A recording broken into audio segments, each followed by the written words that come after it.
Today, before we go to sleep, we will study Chapter 10 of the book The Science of Getting Rich by Wallace Delois Wattles. This recording is a treasure trove of insights for your personal development. These insights can be effortlessly absorbed by your mind and later reactivated during your slumber. To gain a deeper understanding of this revolutionary method, please refer to the channel's introductory video. Now, find a comfortable seated position. Inhale deeply into your abdomen, and as you exhale, release any tension. Take a moment to breathe in and breathe out.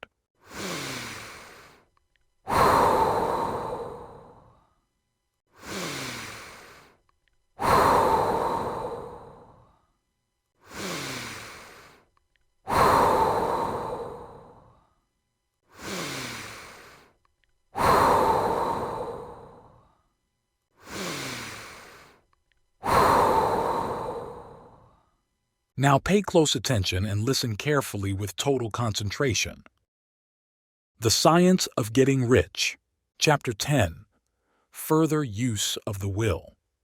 You cannot retain a true and clear vision of wealth if you are constantly turning your attention to opposing pictures, whether they be external or imaginary. Do not tell of your past troubles of a financial nature. If you have had them, do not think of them at all. Do no tell of the poverty of your parents or the hardships of your early life. To do any of these things is to mentally class yourself with the poor for the time being, and it will certainly check the movement of things in your direction. Let the dead bury their dead, as Jesus said. Put poverty and all things that pertain to poverty completely behind you. You have accepted a certain theory of the universe as being correct, and are resting all your hopes of happiness on its being correct. And what can you gain by giving heed to conflicting theories? Do not read the writing of muckrakers and pessimistic philosophers who tell you that the world is going to the devil. The world is not going to the devil, it is going to God. It is becoming wonderful. True, there may be a good many things in existing conditions which are disagreeable, but what is the use of studying them when they are certainly passing away, and when the study of them only tends to check their passing and keep them with us? Why give time and attention to things which are being removed by evolutionary growth, when you can hasten their removal only by promoting the evolutionary growth as far as your part of it goes? No matter how horrible and seeming may be the conditions in certain countries, sections, or places, you waste your time and destroy your own chances by considering them. You should interest yourself in the world's becoming rich. Think of the riches the world is coming into, instead of the poverty it is growing out of. And bear in mind that the only way in which you can assist the world in growing rich is by growing rich yourself through the creative method, not the competitive one. Give your attention wholly to riches. Ignore poverty. Whenever you think or speak of those who are poor, think and speak of them as those who are becoming rich, those who are to be congratulated rather than pitied. Then they and others will catch the inspiration and begin to search for the way out. Because I say that you are to give your whole time and mind and thought to riches, it does not follow that you are to be sordid or mean. To become really rich is the noblest aim you can have in life, for it includes everything else. On the competitive plane, the struggle to get rich is a godless scramble for power over other men.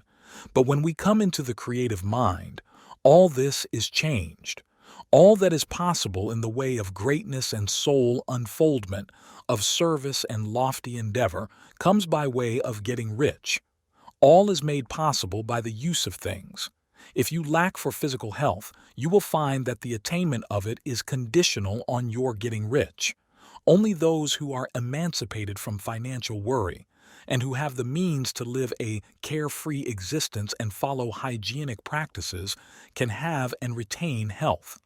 Moral and spiritual greatness is possible only to those who are above the competitive battle for existence.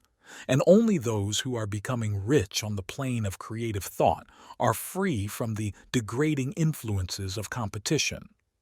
If your heart is set on domestic happiness, remember that love flourishes best where there is refinement, a high level of thought, and freedom from corrupting influences. And these are to be found only where riches are attained by the exercise of creative thought without strife or rivalry.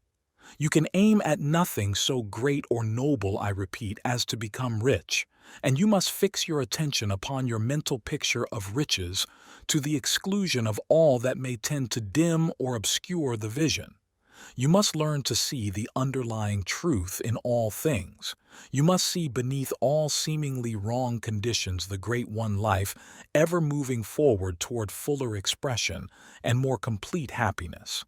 It is the truth that there is no such thing as poverty, that there is only wealth.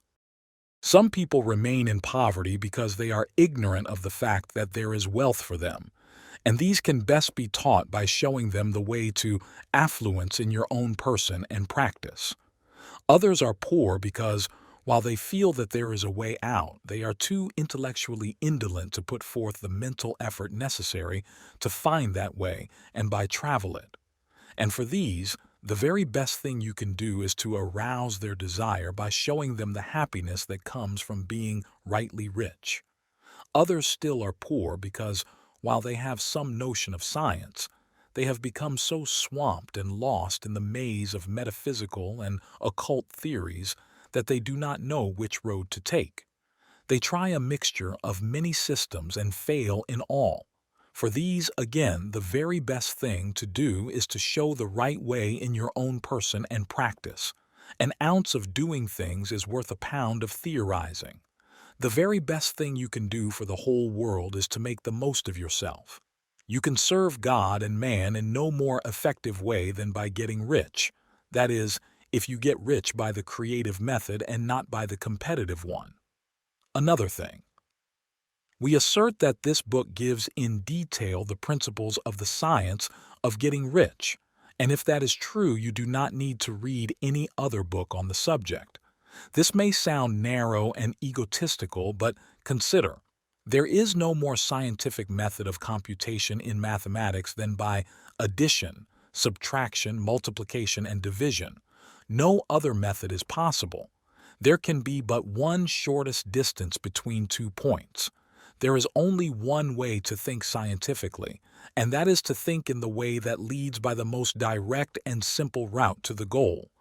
No man has yet formulated a briefer or less complex system than the one set forth herein. It has been stripped of all non-essentials. When you commence on this, lay all others aside. Put them out of your mind altogether. Read this book every day. Keep it with you. Commit it to memory. And do not think about other systems and theories. If you do, you will begin to have doubts and to be uncertain and wavering in your thoughts. And then you will begin to make failures. After you have made good and become rich, you may study other systems as much as you please. But until you are quite sure that you have gained what you want, do not read anything on this line but this book, unless it be the authors mentioned in the preface. And read only the most optimistic comments on the world's news, those in harmony with your picture. Also, postpone your investigations into the occult. Do not dabble in theosophy, spiritualism, or kindred studies.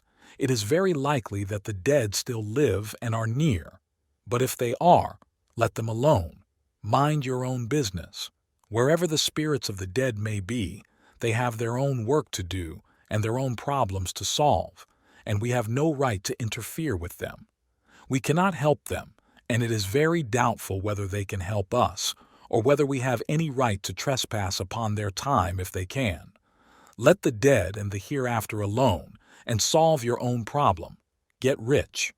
If you begin to mix with the occult, you will start mental cross-currents which will surely bring your hopes to shipwreck. Now, this and the preceding chapters have brought us to the following statement of basic facts. There is a thinking stuff from which all things are made, and which, in its original state, permeates, penetrates, and fills the interspaces of the universe. A thought in this substance produces the thing that is imaged by the thought. Man can form things in his thought, and by impressing his thought upon formless substance, can cause the thing he thinks about to be created. In order to do this, man must pass from the competitive to the creative mind. He must form a clear mental picture of the things he wants and hold this picture in his thoughts with the fixed purpose to get what he wants and the unwavering faith that he does get what he wants, closing his mind against all that may tend to shake his purpose, dim his vision, or quench his faith. And in addition to all this, we shall now see that he must live and act in a certain way. End of chapter 10. Take a moment to breathe in and breathe out.